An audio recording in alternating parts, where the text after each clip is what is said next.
Bueno, muy buenas tardes Hola, ¿qué para tal? todos. Un cordial saludo. Se ve muy bien la presentación. Muy buenas tardes.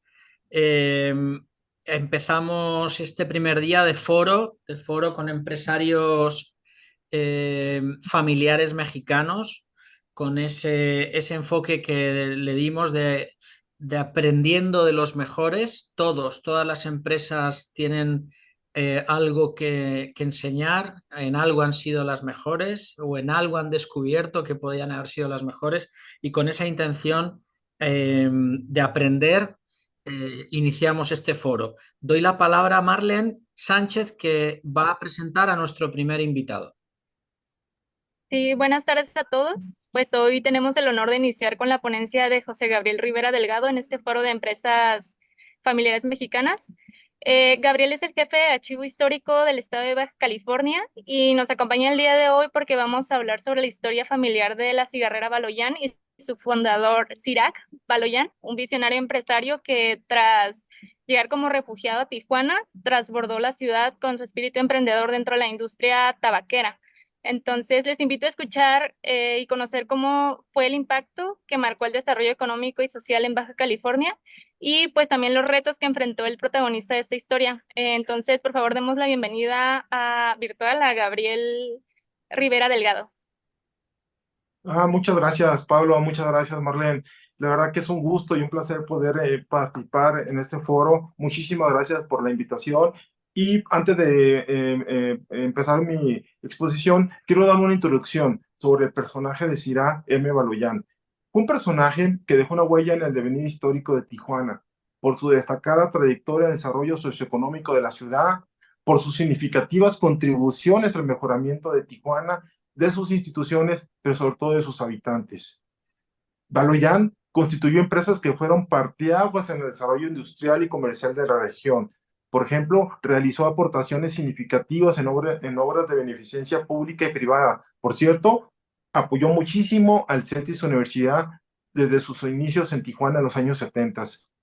Fue un migrante que llegó a esta tierra donde sembró la semilla del trabajo, el ejemplo de superación personal y un legado al esfuerzo constante para las nuevas generaciones. Por ello, se le ha considerado como un forjador de Tijuana y del estado de Baja California.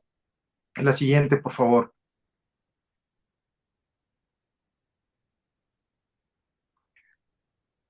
Cira M. Baloyán nació el 11 de junio de 1914 en el poblado de Harput, en la República de Armenia. Fue hijo del químico farmacéutico Mugerdish Baloyán y de la bióloga Marian Payan de Baloyán. Como podemos apreciar en las imágenes del lado izquierdo, ahí están sus papás, ahí está el niño Cira, muy jovencito, y en la foto de izquierda e inferior podemos ver allá a su mamá el día de su graduación. Durante el lamentable genocidio cometido por los turcos del Imperio Turco Otomano en contra de los armenios en 1914, contra los armenios cristianos, lamentablemente en 1915, a la edad de solo un año, el pequeño Cira perdió a su padre Mugerdish en uno de los enfrentamientos contra los turcos.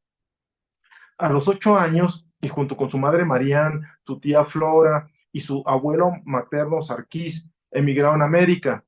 Podemos apreciar en las imágenes del lado derecho el anuncio publicitario del barco holandés que se vinieron desde Marsella hasta Tampico, Tamaulipas, donde llegaron en 1924, con el fin de buscar, fíjense qué interesante, con el fin de buscar algunos familiares que residían en Los Ángeles, California, llegaron a Tijuana, o sea, hicieron el traslado terrestre desde Tampico, Tamaulipas, hasta Tijuana.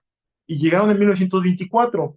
Ellos, por situaciones migratorias, no pudieron pasar inmediatamente, por lo que tuvieron que permanecer por unos meses en Tijuana. Pero en esta población fueron muy bien recibidos, que es una característica del parteaguas histórico de Tijuana. Precisamente nuestra ciudad, Tijuana, y el estado de Baja California son caracterizados por ese conjunto de culturas de toda la República Mexicana y de muchos países del mundo. Entonces, ellos se asentaron en Tijuana y cuando ya tenían el permiso para cruzar a Los Ángeles, ya no se quisieron ir. ¿Por qué? Porque la señora, si gusta darle la siguiente, por favor,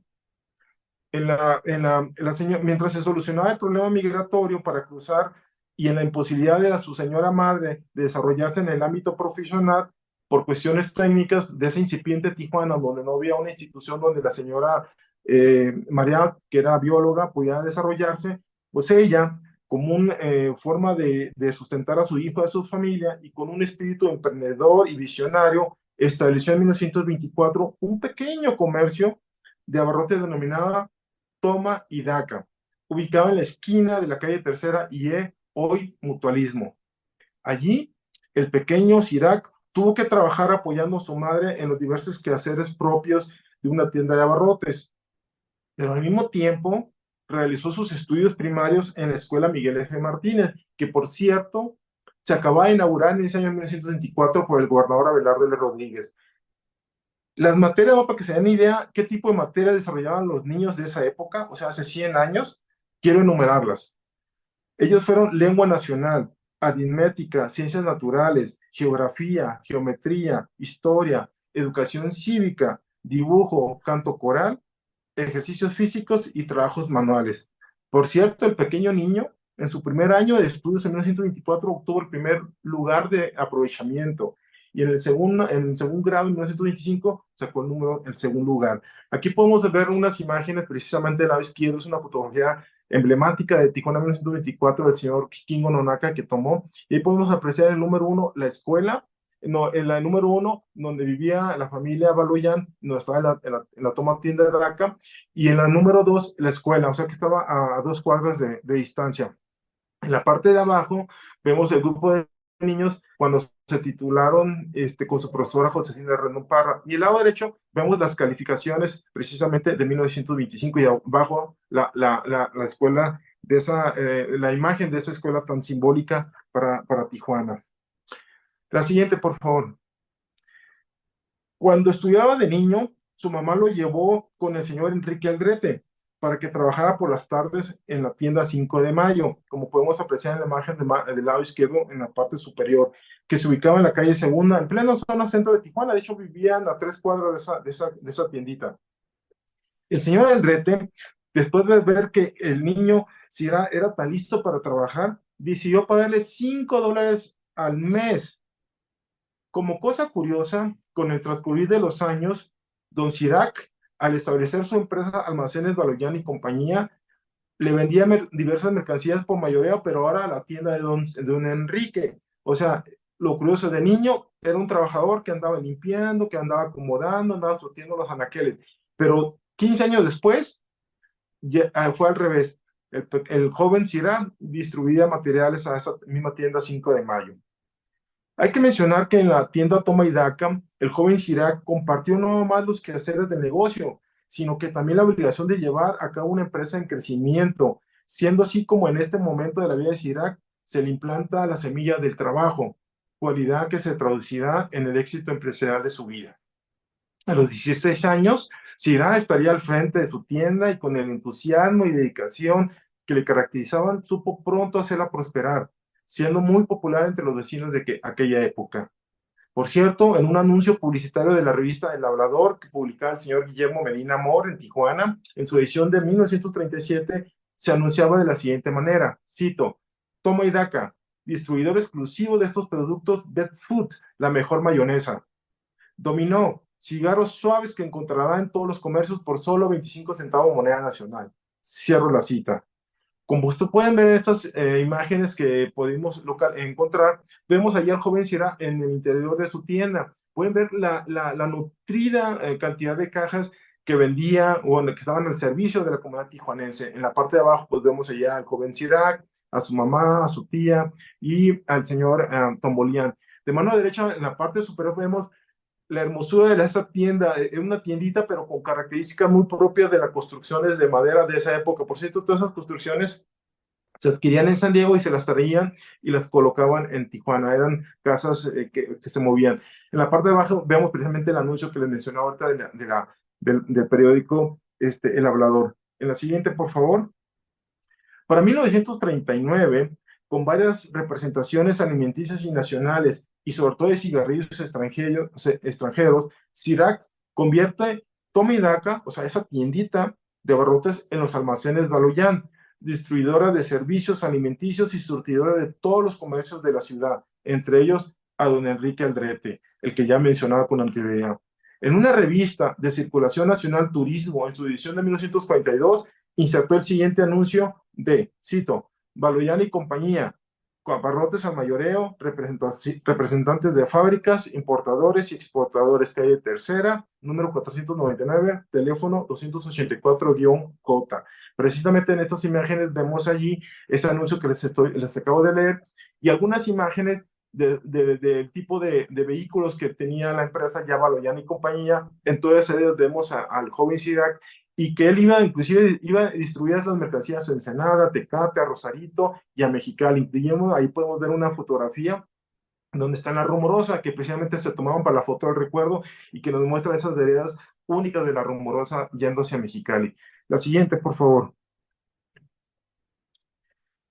En 1954, don Sirac Baloyán incursionó en el rubro de uno de los productos más básicos para una comunidad tijuanense, el agua, estableciendo la más moderna planta embotelladora de agua purificada Baloy S.A. en la calle Cuarta y Miguel F. Martínez. Con precios muy accesibles y con un alto control de calidad del agua, esta empresa se constituyó desde un principio en una otra fuente importante de trabajo para Tijuana. Aquí podemos ver 4 imágenes. Del lado izquierdo vemos el momento de la inauguración. Abajo vemos toda la flotilla de algunos de los trabajadores y de los camiones repartidores de agua, pero eran esos tanques de 20 litros, pero eran de vidrio. Entonces, y al lado derecho podemos ver algunas imágenes del momento de la inauguración de Aguas Baloy y de la fábrica que va surtiendo los garrafones de agua. La siguiente, por favor. Con ese espíritu visionario, en 1953, incursionó también Baloyán en el medio agrícola, pero ahora fue en Maneadero, al sur de Ensenada. Allí instaló la empacadora y secadora Baloyán, que estaba dedicada a la siembra, a la comercialización y a la exportación de chile y tomate a los Estados Unidos. Es otro giro que le dio a sus empresas en Ensenada, y aquí podemos ver 4 imágenes. En la parte de abajo, hasta haciendo un recorrido por las instalaciones, vemos las dimensiones del tipo de industria que instaló allá en Ensenada, y que por cierto también apoyó mucho a los agricultores de esa región y los impulsó, y sobre todo les ayudó a que su mercancía se vendiera en los Estados Unidos. Una tradición que es muy común en Ensenada, en lo que es el municipio, no solamente en San Quintín, sino en lo que es el Valle de Maneadero. La siguiente, por favor. Aunque cronológicamente no hemos ido con sus empresas, quise terminar destacando precisamente la fábrica de cigarros Baloyán, su empresa más importante y que fue la más trascendente en su desarrollo empresarial en Tijuana y en Baja California. Hombre visionario, como ya lo mencionamos en los negocios, don Sirac inauguró el 6 de septiembre de 1952 la fábrica de cigarros Baloyán, donde se produjeron en Tijuana los cigarros Dominó, Kent, Salem, Winston, SM, Newport y Camel, entre otras marcas estadounidenses. El señor Baloyán trabajó mucho en la obtención de las licencias y las concesiones de compañías extranjeras, sobre todo en Nueva York y en Virginia, para que le autorizaran que desde la frontera de Tijuana se pudieran producir, empaquetar y distribuir los cigarros mencionados con anterioridad. Aquí podemos ver algunos de los anuncios comerciales, algunas de esas inserciones de felicitación sobre la inauguración de la fábrica de cigarros Baloyán. Aquí quiero destacar uno de los anuncios del señor Miguel Calete Anaya, entonces presidente de la Canacintra, Cámara Nacional de la Industria de Transformación. Y en la inserción dice, y cito, es muy interesante esta cita del señor Calete, dice, por cuanto significa la evolución industrial de la Baja California Norte, por los beneficios que en lo social y económico impartirá un numeroso grupo de obreros mexicanos, así como por el incremento que representa dentro de la economía regional proyectada hacia el interés general de nuestra patria, la moderna fábrica de cigarros Baloyán establecida en Tijuana y que hoy se inaugura oficialmente sus actividades, es digna del más sincero encomio de todos los sectores de nuestra población y especialmente de la Cámara Nacional de la Industria de la Transformación. Estas salieron publicadas en septiembre de 1992 en el periódico El Heraldo de Baja California. Por favor, si pasamos a la siguiente. La importancia de esta fábrica significó la generación de miles de fuentes de empleo para familias tijuanenses. Por mencionar al principio, dio trabajo para 450 familias solamente en Tijuana y 500 a nivel nacional, entre ellos al estado de Nayarit, porque allá es donde se producía y se traía el tabaco y se procesaba en Tijuana, pero también porque tuvo sucursales de distribución en todas las principales ciudades de la República Mexicana, así que generó muchísimo empleo en esa época. Un dato interesantísimo, la planta llegó a ser en su tiempo la más moderna de México, una capacidad de producción de 4,000 cigarros por minuto y tuvo una amplia y exitosa distribución de cigarros en toda la República Mexicana. Por ejemplo, quiero platicarles ahorita una anécdota muy interesante que nos platicaba en su momento la señora Fifi Bárbara de Baloyán, esposa de don Cirac, que lamentablemente falleció hace unos años. En la entrevista que yo tuve con ella, me platicaba una anécdota muy interesante que cuando estaban una vez en Acapulco, estaban de vacaciones y ellos estaban en el lobby de un hotel. Y bueno, había muchos hombres, muchas damas, los hombres estaban tomando un vino, un whisky, una cerveza, y casi todo el mundo en esa época era muy común que fumaban. Entonces el señor Cirac tenía la costumbre de quedarse casi hasta el final, que ya todos se fueran a dormir, y él andaba viendo las colillas de los cigarros que dejaban los que estaban allí en el lobby, para ver cuáles colillas eran de los cigarros de su fábrica. Entonces él ya tenía un semblante, tenía como una visión más o menos de qué tanto vendía sus cigarros.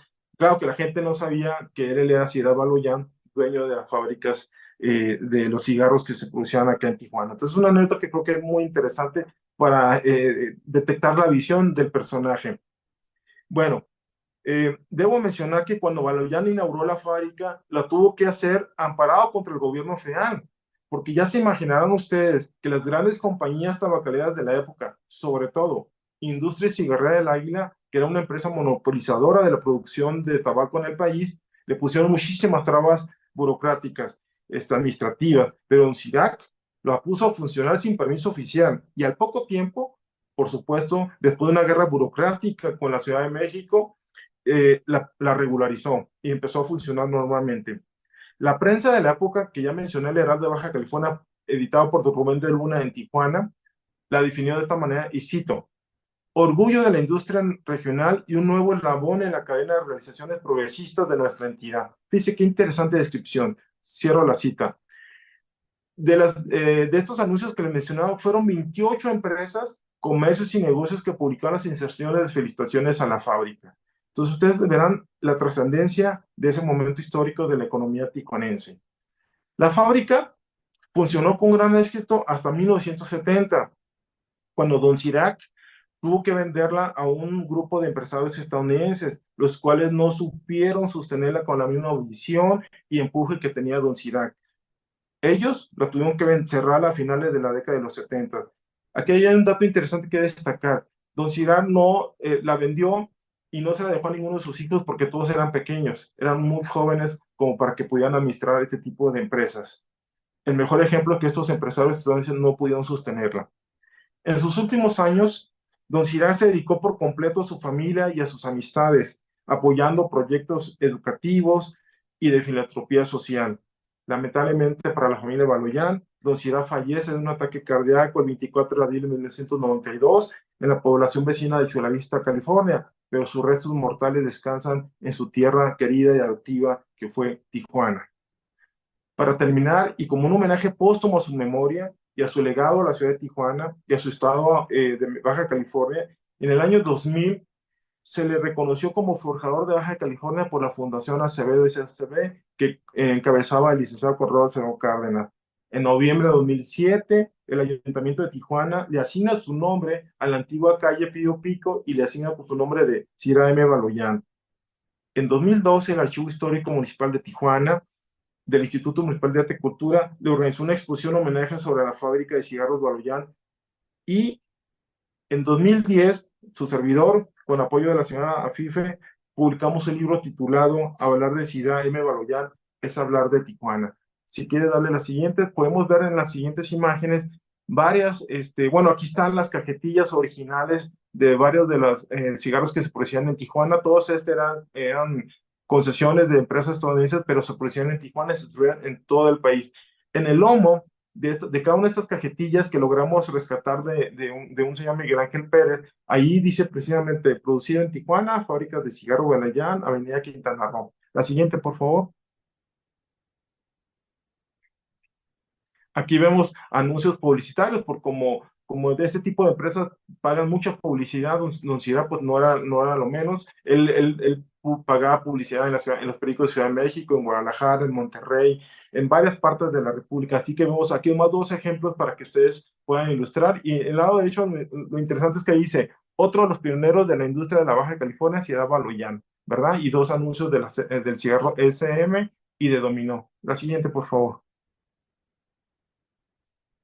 Aquí vemos del lado izquierdo cómo traían constantemente por avión el tabaco que se producía en Nayarit y se lo llevan a Tijuana para procesarlo, como lo podemos ver al lado derecho. Ahí vemos al gobernador de California visitando la tumba, Edmund Fitz Brown, visitando la fábrica en 1960. Era el gobernador de California, fue a visitar a Tijuana y fue a la fábrica de cigarros Baloyán. Y el señor Sierra lo estaba atendiendo. La siguiente, por favor.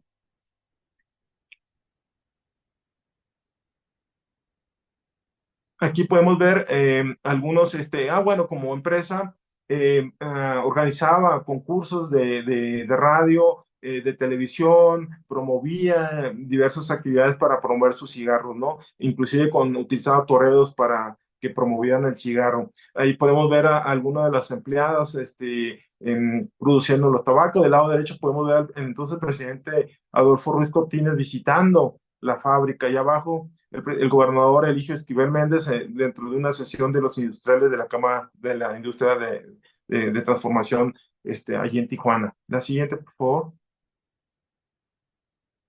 Con estas imágenes terminamos, precisamente para que quienes están escuchando puedan apreciar dónde estaba la fábrica. El único elemento que queda allí es donde está de agua, donde precisamente allí en toda esa manzana, allí se quedó, allí estaba la fábrica. Era un lugar grande y quiero destacar aquí también un lema que creo que es muy interesante, que don Cirar tenía una placa que lo tenía en su empresa y que decía, calidad en producto es esencial para continuo progreso.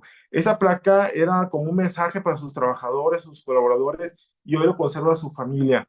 Y quiero destacar, bueno, el papel de la señora Afife Bárbara de Baloyán, su esposa, que en esta foto del lado derecho podemos ver cómo están en su casa. Se dice que siempre un hombre tiene una gran mujer, pues esta gran mujer siempre lo acompañó en su trayectoria, en su vida, formó una familia tijuanense. Y aquí en la parte de abajo terminamos con una imagen de este libro que me tocó a mí desarrollar precisamente, en el cual documentamos la vida de este personaje tan singular de la historia de Tijuana y de Baja California. Yo con esto quiero terminar y estamos a sus órdenes para cualquier duda o pregunta. Muchísimas gracias. Muchas gracias, don Gabriel. Muchas gracias, Marlene, por esta calidad de invitado y de exposición. Hay tiempo para una pregunta oral, pero me gustaría que todos los que tengáis una pregunta la dejéis aquí en el chat para luego hacérselas llegar a Marlene y buscar que sean respondidas de alguna manera. ¿Hay alguien que quiera abrir el micrófono y hacerle una pregunta a don Gabriel? Aquí, Adelante. Aldo. Adelante, Aldo, te escuchamos. Una pregunta, de hecho la acabo de mandar por el chat, para preguntar si sabemos de las empresas que estableció en su momento el señor Baloyán. De esas, algunas continúan todavía en la actualidad, y si continúan, ¿son los familiares los que están a cargo de ellas? Esa es mi pregunta. Gracias. Sí, no, mira, lamentablemente ninguna de las empresas que desarrolló el señor Ciudad M. Baloyán en Tijuana persisten, ni la de Ensenada, todas en su momento pues fueron desapareciendo. Lo que sí puedo comentarte, tampoco sus hijos, por esa situación, bueno, sus hijos no las administran, pero lo que sí puedo destacarte que uno de los hijos de don Sirac, Eric, ha desarrollado también sus propias empresas. Ahorita, en la actualidad, es propietario del centro comercial Dominó y le puso su nombre precisamente como un homenaje a su papá y a los cigarros Dominó, que fue el cigarro con mayor distribución en toda la República Mexicana y de mayor número de ventas. Y en ese centro comercial dominó que está allí en el fraccionamiento Aviación, allí se encuentra también la vinícola Baloyán. En esta vinícola, Eric Baloyán está produciendo una serie de vinos de alta calidad, de alto, con nombres que llevan precisamente uno de las etiquetas de estas vinos se llama Don Cirac y otro se llama Tres Tintos. Entonces, tus hijos heredaron de alguna manera esa visión empresarial, pero ya cada quien por su rumbo.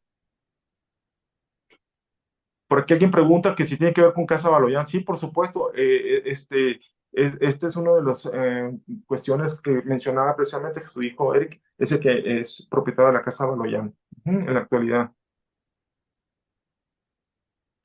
Hay más preguntas acá. No sé si Marlene quieres leer alguna. Tenemos tiempo todavía.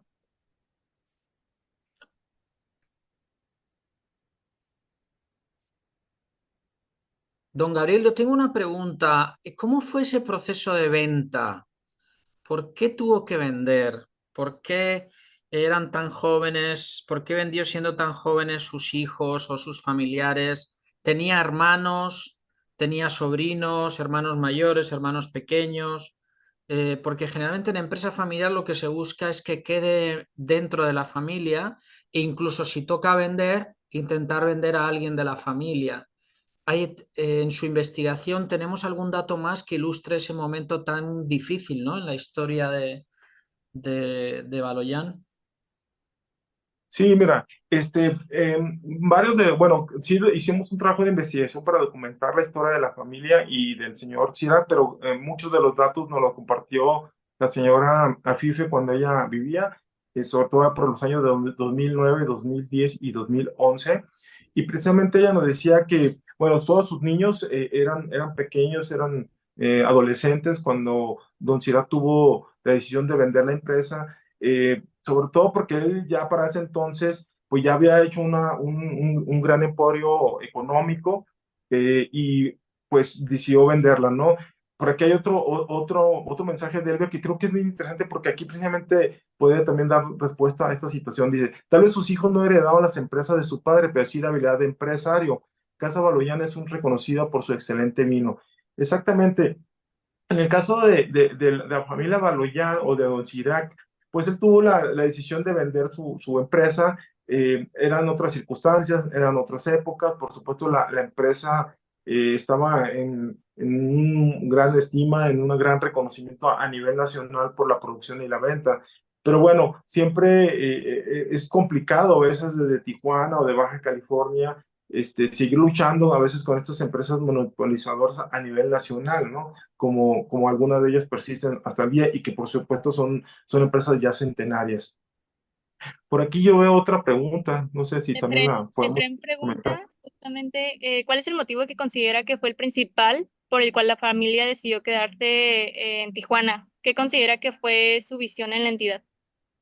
Mira, la primera razón que se quedó la familia es por algo que es muy interesante en el sentir, en el ser del tijuanense y del baja californiano. Es decir, es una tierra de migrantes donde nuestros abuelos, nuestros padres llegaron de todos los rincones de la República Mexicana y de muchos países, no solamente de América Latina, sino sobre todo de Europa y de Asia.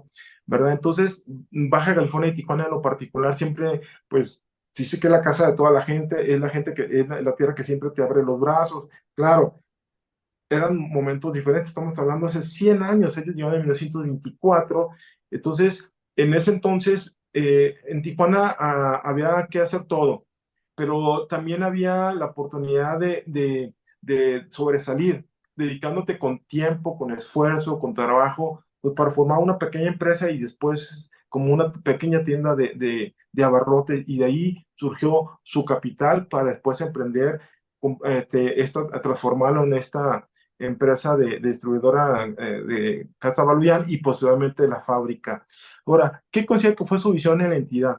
Bueno, su visión es precisamente atender las necesidades de la gente o de la oferta y de la demanda, ¿verdad? Cuando construyó la fábrica de agua Baloy, es porque había mucha escasez de aguas en Tijuana, entonces ahí tuvo la visión de atender ese sentido con altos estándares de calidad del agua.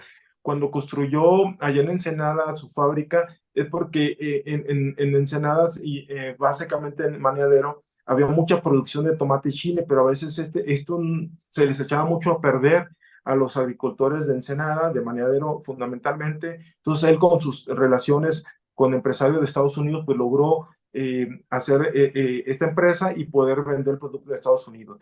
Y cuando fabrica los cigarros en Tijuana, pues también tuvo que luchar mucho con las empresas para poder, bueno, primero con las empresas estadounidenses para que le dieran la concesión de poder producir el producto allí en Tijuana. O sea, no era fácil convencer, pero cuando él les dijo que tenía el equipo, la maquinaria, y los recursos económicos para hacerlo, se los concedieron. Después batalló contra el gobierno mexicano, sobre todo toda la trimetología que ustedes ya se imaginan.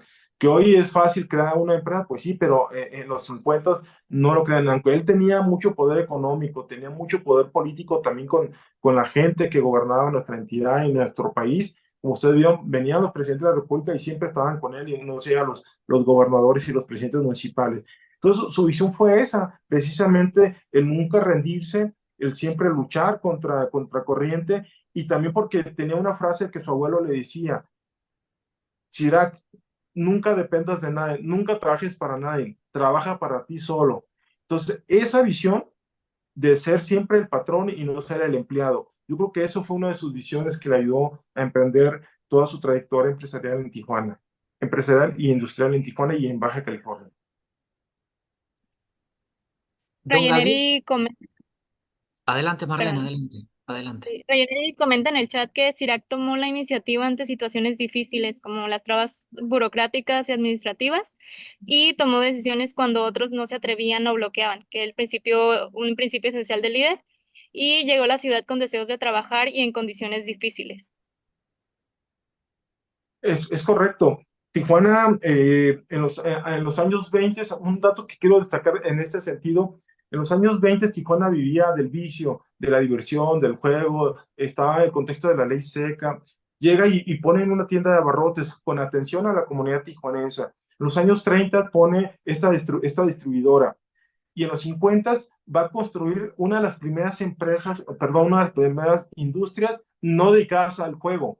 O sea, no estamos hablando de carreras de caballos en un hipódromo, no estamos hablando de las apuestas en el frontón para el Palacio Hialeah, no estamos hablando de la Avenida Revolución, no estamos hablando nada que ver con ese contexto. Él va a crear una industria que va a dar trabajo a muchas familias tijuanenses. Claro, hay que aclarar, estamos hablando también de una industria que produce un cigarro que es un vicio, y que bueno, hoy hay mucha conciencia de los efectos que te dan a tu cuerpo el consumir un cigarro. Pero en los años 50, 60, 70, pues no existía esa conciencia, ¿verdad? Igual que el consumir una bebida embriagante como un cigarro, pues era aparte de una cuestión cotidiana, ¿no? Del ser humano de ese entonces.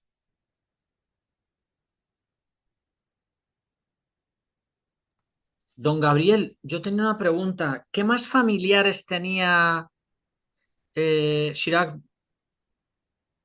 Sí, se me olvidó comentarte. Sí, mira, bueno, cuando él se vino de allá, llegó con su mamá, con su tía Flora y su abuelito Sarkis, que ya era una persona ya mayor. Todos ellos murieron en Tijuana. Su mamá sí vivió a una edad muy adulta. Todos murieron en Tijuana, todos descansan en Tijuana. Y pues él era hijo único. Como mencioné, él tenía 1 año cuando su papá murió. Entonces era hijo único. Entonces pues él prácticamente de los años 30 empezó a caminar por su propio rumbo y a desarrollar todos sus negocios y sus empresas.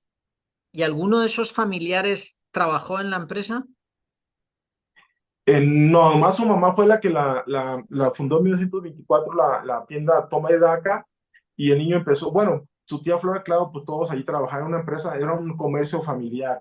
Era un Lo que comercio. sí te quiero destacar que sus hijos son los que hoy cada quien pues tiene sus desarrollos empresariales. De hecho, su hijo mayor, Sirac Baloyan, es un gran músico de salsa que tiene conciertos por todo el mundo. Es un salsero muy vinculado con Puerto Rico, pero es tijuanense y él le gustó la música y se dedica a eso. Es un cantante internacional. Qué bueno. Qué impresionante esta historia, ¿eh?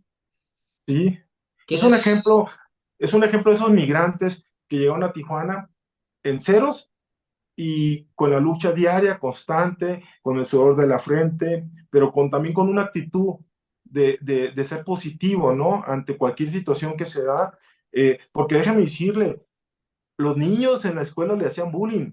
¿Saben cómo le decían? El turco. Eso le molestaba a él mucho. ¿Y saben cuáles fueron sus primeras palabras en español ahorita me acordé?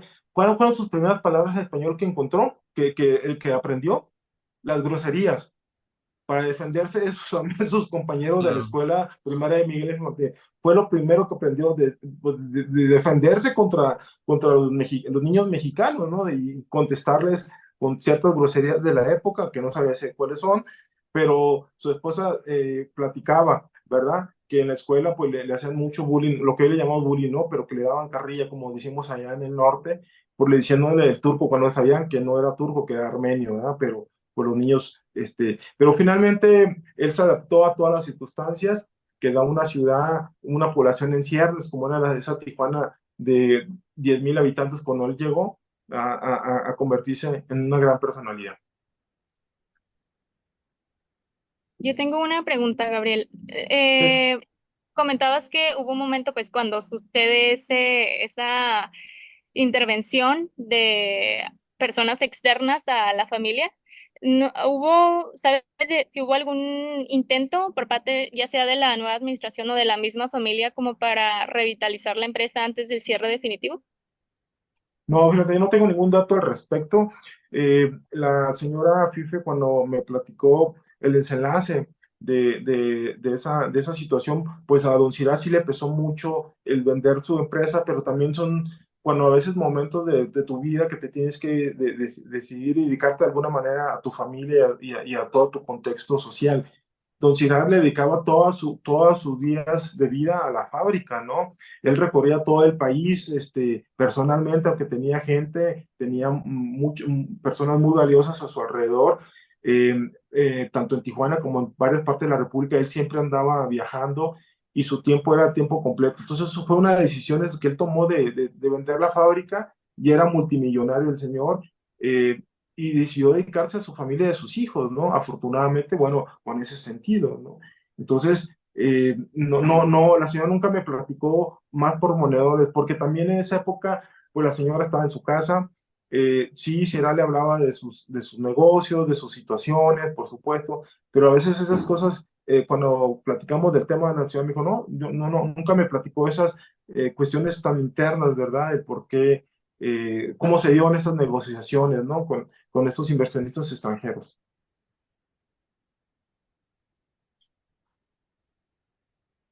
Marlene, yo te tengo a ti una pregunta. Marlene, teniendo en cuenta lo que hemos visto en el curso, ¿qué aprendizajes crees que nos saca este caso tan lindo que nos ha presentado don Gabriel? ¿Qué te llamó Pues yo más la creo. atención? Adelante, sí. Sí, sí me llama mucho la atención y lo veíamos a través de todas las clases. Mucho permea la parte del liderazgo, o sea, el hecho de que Sirac en este caso tuviera ciertas actitudes, desde dónde vino, o sea, cómo afrontaba todos los retos, o sea, eso permeó en cómo se desarrolló este negocio, aún él viniendo de fuera. Creo que eso es como que lo que más rescato del curso, en una empresa familiar depende mucho, mucho del liderazgo y de la forma en cómo guía a una empresa. Ok, gracias Marlene. ¿Y del resto de los estudiantes, hay algo que os llame la atención? ¿Hay algo de este caso que toca un tema muy importante que hemos visto en el curso? Adelante, Héctor. Sí, buenas tardes. A mí me llamó mucho la atención el hecho de que pues el señor Baloyán estaba en una situación complicada con su plan de sucesión, que pues a lo mejor nunca pudo llegar a realizarlo, pero como nos comentó ahorita el señor Gabriel, de que pues en realidad nadie de su familia estaba pues remunerado en condiciones de asumir el liderazgo de la empresa, pues tenía prácticamente las manos atadas, ¿no? Digo, yo sé que a lo mejor usted, maestro, le ha tocado asesorar este tipo de casos en algún momento en los que si alguien de la familia no puede asumir la cabeza de la empresa, pues habrá que buscar a alguien por fuera pero simplemente me pareció muy curioso que es un caso a lo mejor no tan común, ¿no? Porque siempre vemos ya a los hijos o a los sobrinos dentro de la empresa. Gracias, gracias Héctor. Fíjate que yo lo conecto mucho con el comentario que acaba de hacer Paloma aquí en el chat y por eso le iba a preguntar algo a don Gabriel, su opinión. Don Gabriel, nosotros en el curso, cuando hablamos de empresa familiar, damos el criterio de que una empresa familiar tiene deseos de continuidad. Cuando alguien no tiene claro, yo por ejemplo esta mañana estuve en una reunión donde claramente había dos que querían vender la empresa familiar y no tenían intención de que la heredasen los hijos. Entonces eso ya es una cuestión de tiempo, ya en qué mes, si va a ser septiembre, octubre, noviembre, eso o el próximo año, pero eso ya deja de ser empresa familiar, ya es una cuestión de tiempo cuando lo concretes. Entonces, acá tenemos información de cuándo él ya tomó la decisión de vender. Sé que era millonario o multimillonario, no necesitaba quizá ese ritmo frenético de trabajar con tantos frentes abiertos, tantas empresas tan reconocidas, ¿no? Y en sectores estratégicos. ¿Tenemos alguna información adicional de cuándo de alguna manera él dijo vendo, no lo voy a, como decía aquí Paloma, no quiero que continúe esto en mis hijos?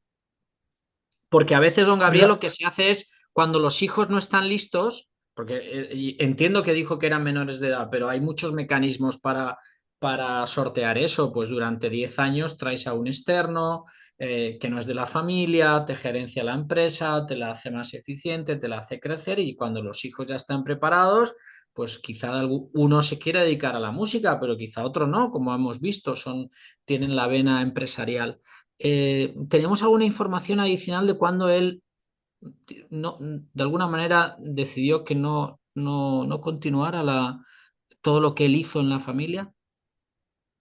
sí, yo tengo, bueno, la referencia que yo tengo es que fue en 1970 cuando él determinó vender el negocio. Su hijo mayor, si no me equivoco, tendría 18 años y súmele para abajo, ¿verdad? 18, 16, 14, 12, por ahí. Entre 10 y 18 años tenían todos sus hijos. Miren, quiero comentar también con otras empresas de otras familias tijuanenses, también de personajes con historias similares, de empresariales como Don Cirat. Por ejemplo, Miguel Caleta Anaya, que lo mencioné hace ratito, fue un personaje que llegó a Tijuana a inicio de los años 20. Él venía de la Ciudad de México, nació en Villa de Guadalupe en 1900 y llegó sin nada, y llegó a trabajar como cantinero y a los 2, 3 años juntó un dinero y compró esa cantina que se llamaba La Zorra Azul, allí en la Avenida Revolución. De allí, de esa tienda de la Zorra Azul, que era una cantina que atendía a los estadounidenses, hizo todo un emporio. Él creó después, en los años 30, adquirió una maderería y después creó la fábrica de pinturas Calete. Esta fábrica de pinturas, la pintura se vendía en toda la República Mexicana hasta Centroamérica. Fue un emporio que se hizo en Tijuana y lamentablemente cuando murió don Miguel en 1985, le heredaron sus 2 hijos y sus nietos. ¿Y saben qué pasó? La echaban a perder. Con gastos, despilfarros, desapareció la empresa Calete, una de las empresas más importantes de producción de pintura en el país. Otros personajes como Miguel Bujasán, que también era extranjero, pues llegó a Tijuana en los 20, casi en los 20 es una década muy interesante de la llegada de mucha migración. De hecho, Tijuana aumenta el 1000% de su población. Tijuana tenía en 1921 1,100 habitantes, para 1930 Oh, tenía 11,000. O sea, en 10 años, Tijuana creció el 1000% de su población. Entonces, que es un ejemplo a nivel América Latina. Y ahí llegan muchos extranjeros, llegan muchos mexicanos. Miguel Bujasán llega, empieza a ser limpiador de zapatos, empieza a trabajar como carpintero, y después, con un pequeño capital, empieza a rentar un cine, otro cine, empieza a construir cine, y al rato es el más importante eh, dueño de una cadena de cines, no más en Tijuana, en Baja California y después a nivel nacional. Él también después va a vender sus empresas, porque también hay situaciones que se dan, ¿verdad? A veces hay golpeteos que a veces no se conocen entre las empresas a nivel nacional, a nivel regional. Entonces, bueno, hay un caso también particular, por ejemplo, la familia Arnaiz Rosas. Conozco también la historia del papá, el general Ramón B. Arnaiz, que fue un militar que anduvo en la Revolución Mexicana, se va a Estados Unidos, pone una una estación de radio en Los Ángeles, hace un capital, regresa a Tijuana, baja a Tijuana en 1940 y va a empezar va a formar una empresa de construcción, y le va a tocar pavimentar las calles, las carreteras más importantes de Baja California, que es la de Mexicali a Tijuana, incluyendo la Rumorosa, la de Tijuana a Ensenada, y de Ensenada hasta San Quintín, incluyendo la Bufadora. Y después se va hasta Sonoita, cruzar todo el desierto del Altar. Esas empresas las hizo entre 1945 hasta 1960, que muere. Cuando fallece el general Arnaiz, todas estas fueron concesiones del gobierno federal para él, para su empresa. Pero cuando él muere en 1960, su hijo apenas tenía como 19, 20 años de edad. Su hija Elsa tenía 22. Su viuda se queda con la empresa, no la vende, se queda con la empresa. Y su hijo, pues de 18, 19 años, le toca enfrentarse con una realidad muy difícil, porque su esposa, aunque se quedó con la empresa, no sabía nada de cómo manejar toda la cuestión administrativa con el gobierno federal, con el gobierno del estado de Baja California, y fue una situación bien difícil para el señor Raimundo Arnaiz Rosas y para su hija Elsa Arnaiz Rosas. Conozco la historia porque también ya publiqué un libro sobre el general, con entrevistas de los dos y documentando la vida del personaje. Entonces, allí fue una situación que no fue una herencia, fue forzada. Inclusive empleados, contadores y abogados de la empresa les hicieron muchas cosas muy negativas al principio de los años 60, que tuvieron casi a punto de tener que vender esa empresa, empresa constructora. Entonces hay muchos ejemplos, pero básicamente en la familia Baloyán fue que yo creo que el señor Sierra consideró que era oportuno venderla, no heredarla a sus hijos, sino heredarles la trascendencia del apellido Baloyán y lo que significaba para ellos, y claro, todo un capital que después ellos, cada quien abriera su camino cada quien por su lado. Qué interesante. Aquí terminamos con esta pregunta de Aldo, porque ya está nuestro siguiente invitado. Nos pregunta aquí Aldo a qué se dedicó el señor Baloyán después de la venta de su fábrica de cigarros. Mira, él también en 1976 bueno, ya no participó como empresario directo. Él ya le bajó, vamos a decir, a su ritmo empresarial, y él nomás participó como accionistas en algunos bancos y en unos seguros que se llamó Azteca, que inauguró en noviembre de 1976, pero ya más como accionista, o sea, no como el dueño de la empresa, ¿no?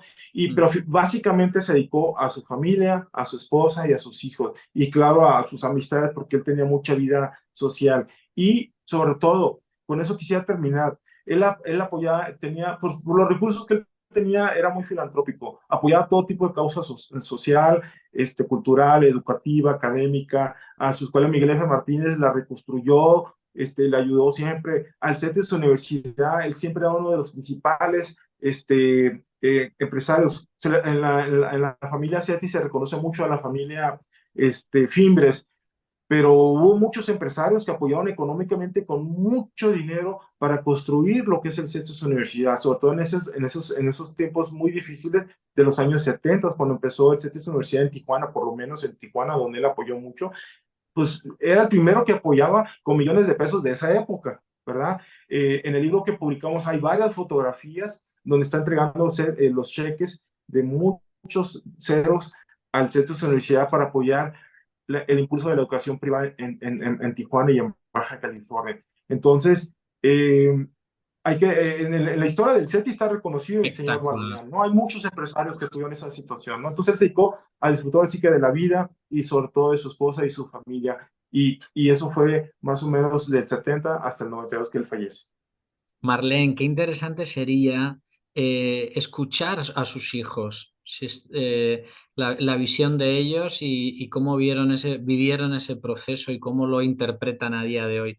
Pero yo me quedo con esta historia tan espectacular que don Gabriel nos ha contado, muy agradecido. Don Gabriel, ¿dónde podemos conseguir su libro?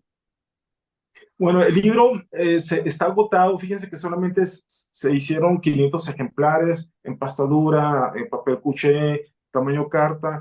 El día de la presentación, que fue en enero del 2012, se vendieron casi 300 ejemplares. Entonces, los otros 200, la familia, pues los dio entre los hijos, los nietos, las amistades, y el libro está agotado. Quiero comentarte, Pablo, que con gusto puedo contactar a Eric, que llevo muy buena relación con él, muy buenos vínculos, y ojalá él les pudiera dar otra plática en otro momento, bajo otra circunstancia. Y quiero sugerirle a Eric volver a hacer una reedición de ese libro o hacer un nuevo trabajo, pero ya más enfocado a la fábrica, ¿verdad? Porque ese libro fue más hablar del personaje, de la familia, de los vínculos, de aspectos sociales. Claro, de las diversas empresas, pero creo que hoy en ese 2024, en el marco del centenario de su llegada a Tijuana en 1924, valdría la pena hacer una reedición del libro o hacer un nuevo trabajo biográfico más amplio y más documentado, como se hizo en 2011 con aquel trabajo que mencionamos. Espectacular, me encanta su Gracias. propuesta y la acogemos y la aceptamos.